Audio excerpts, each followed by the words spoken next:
Hello, my name is Darren Thomas and I am the Director of Educational Research Techniques. In this video, we're going to take a look at radians and angles. Let's go ahead and get started. So, you can see I have some things already, set up on the screen here.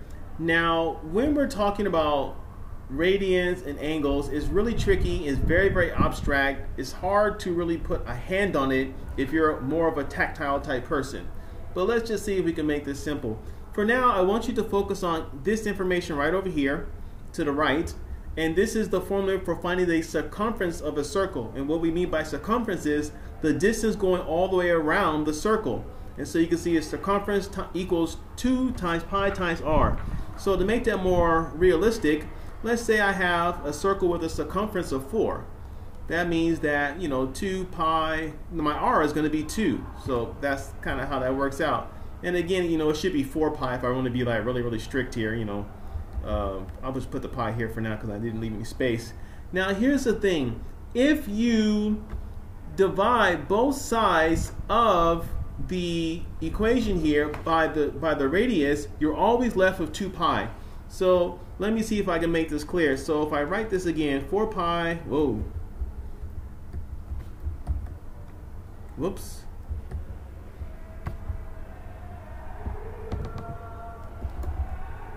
There we go. Now if I write 4 pi here equals 2 pi, and remember my r is 2. Now if I divide both sides by 2, I get 2 pi equals 2 pi. In other words, whenever you remove the radius by dividing both sides by the radius, you're left with 2 pi every single time. That's how it works. And so what's happening is this, and I'm trying to make the connection with angles. Often we measure the rotation in a circle by using degrees. However, by degrees, out of 360 degrees. However, that is just one way to measure. Another way to measure things with a circle is to use radians. And the ideal of radians comes from this ideal that this ratio here is always going to be 2 pi. All right. In other words, the circumference is always like 2 pi larger than the radius. That's kind of how it works out. And so if you keep in mind the ideal that a circle, when you go all the way around a circle, let me see, do I have a circle here? I think I have a circle. This is nice and beautiful. Right there, that's beautiful. A circle, if you will, I know it's a little crooked, just be patient. So, a circle, let me just do that again. Oh, that's better. A circle, if you will, I'm assuming this is a perfect circle drawn to scale. A circle is always going to have this distance of 2 pi. In other words, it's always going to have that 360 degrees. So since we know that, and we know that this right here, this ratio when you remove the influence of the radius here is 2 pi, you can set these as equivalent statements. If you're confused, don't worry about it because this was strange for me as well.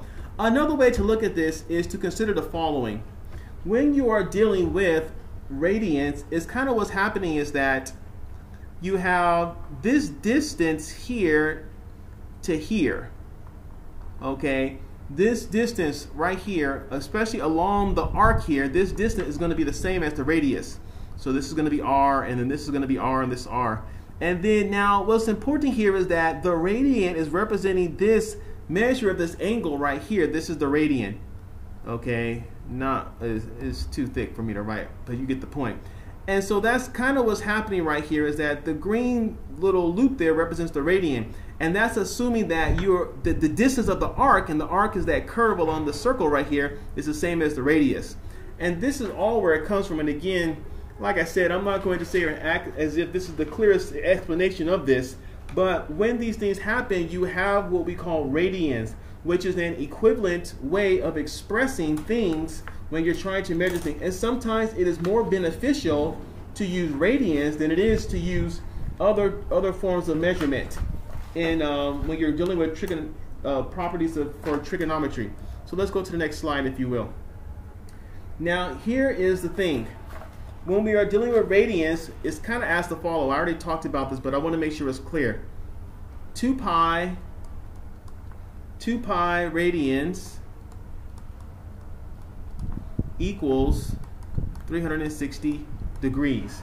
And so if we divide both sides by 2, you can see that pi radians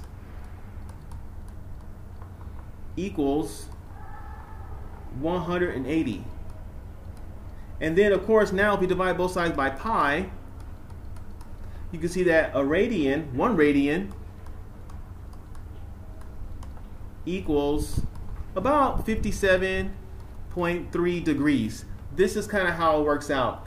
And you can see the math. Now remember, why are we using 2 pi? Because remember, that came from dealing with the circumference.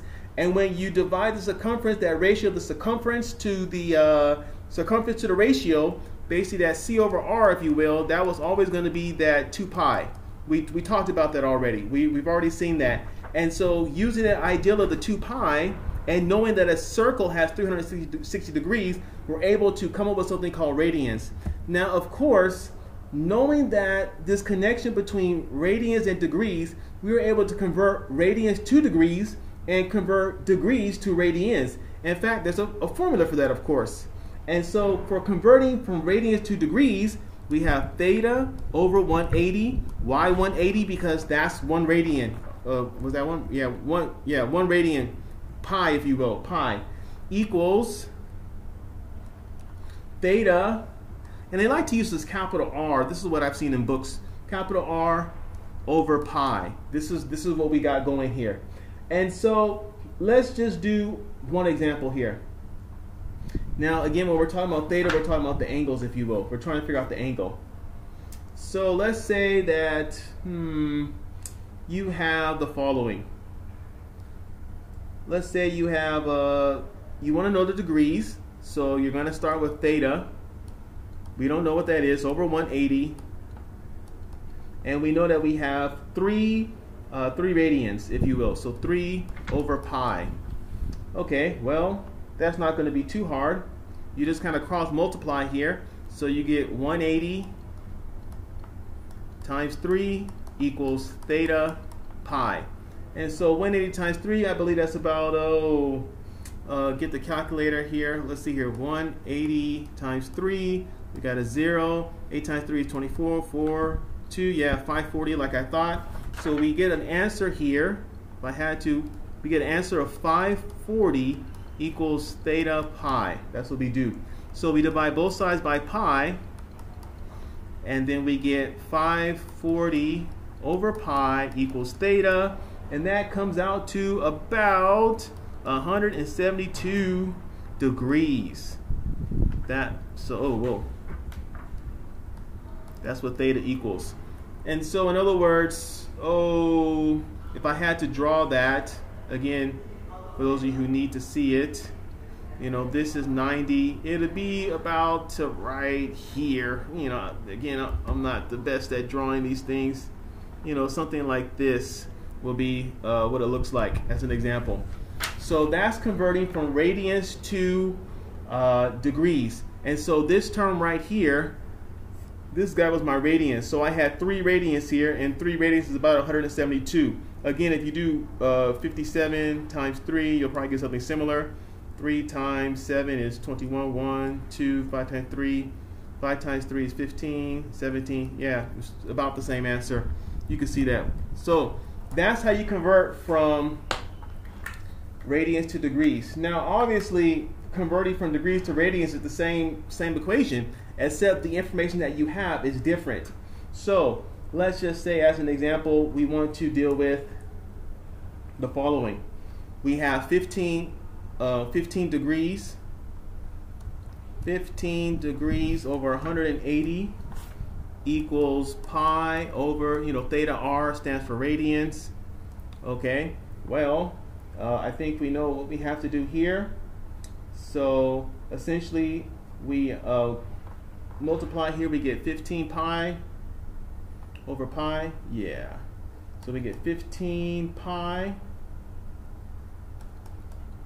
I'm skipping steps, obviously. Over 180 equals theta radians, if you will. And so when you divide both these sides here, you end up with pi over 12 equals, the radians. Or we call that radians. Now, one thing that I forgot to mention is that radians is considered unitless. The details behind that are kind of beyond the scope of this video, but essentially what happens is that as you multiply different things, degrees on both sides, radians on both sides, the units cancel out. And you can see that in the algebra if you really want to deal with it. You can see right here if you wanted to wrestle with that, but you can explore that on your own time. So let me go back and kind of review what we talked about today, and then we'll wrap things up. So in this video, we tried to talk about radians and where they come from. And essentially, radians, again, when you're dealing with your so-called unit circle, by unit we mean the radius is 1.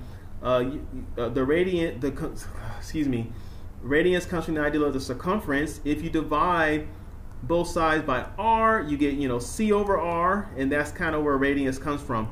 And so what happens is that when you do this, the circumference and the 2 pi are always the same length because you remove the radius by dividing both sides by the radius.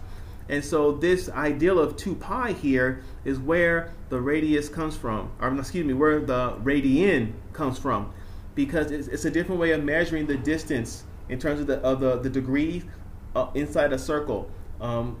As an alternative to using degrees and angles, you can use radians, and depending on what you're trying to do, it can be very useful. And so then we went through an example of what the actual equation is. So for 2 pi radians equals 360 degrees, and we found out that 1 radian is 57.3 degrees. We talked about that, and then we converted from radians to degrees on this particular slide. This is the equation. You just plug in the numbers. It's not that deep, really. Plug in the numbers, and you're able to get the answer. So how many degrees in 3 radians right here? How many degrees in 3 radians? We got the answer over here in the corner, 172. And then for this example, we converted from from degrees to radians.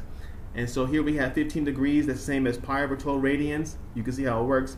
And also keep in mind that radians are considered unitless, so you do not have to write them, and you can explore why that is by working out the units yourself. So I hope this video made some sort of a sense. Again, radians is a tricky thing to explain, to make clear, because of the abstract nature of it. But if you just work with it, it'll make sense for you. So my name is Darren Thomas. I am the Director of Educational Research Techniques. Take care.